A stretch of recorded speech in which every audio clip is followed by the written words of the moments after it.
All right, it's Eric. It's Monday. He's going to show us how to put the glass in the Ikea drawers. I'm handing his glass because I'm his faithful assistant. The drawers have to come out. Yep.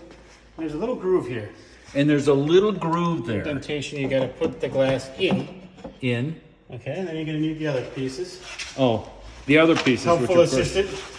Well, I'm new to this job, and that's going to be my excuse for the next 10 years. All right, and then it's got to go, obviously, in this part as well, just kind of like the other side. It wraps around.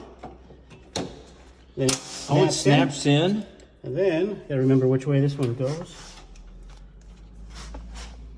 Yep, so, as you can see, it goes, this side is the outside. It still has to go between this plastic piece and the metal part of the drawer.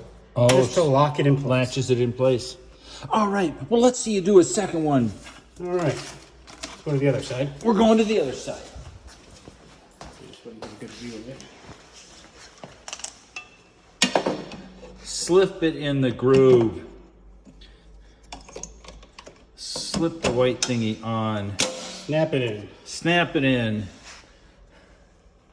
Find the clip. Between the plastic and the metal. Damn. That's all it is. Doesn't get any better than that. I know everybody agrees with me. I'll talk to you And later. if these, I was gonna say, if these are ever broken, Yeah? you can't get the lock, you can always put a bead of silicone in each one of these. Oh, okay. Then I can have like water in here. I wouldn't go that far. Well, I was hoping to say yes, then I could claim that you misled me and it just get real nasty. Not the glasses in. It's kind of harder to grab the drawer to put it back in because you don't have your trusty handles anymore.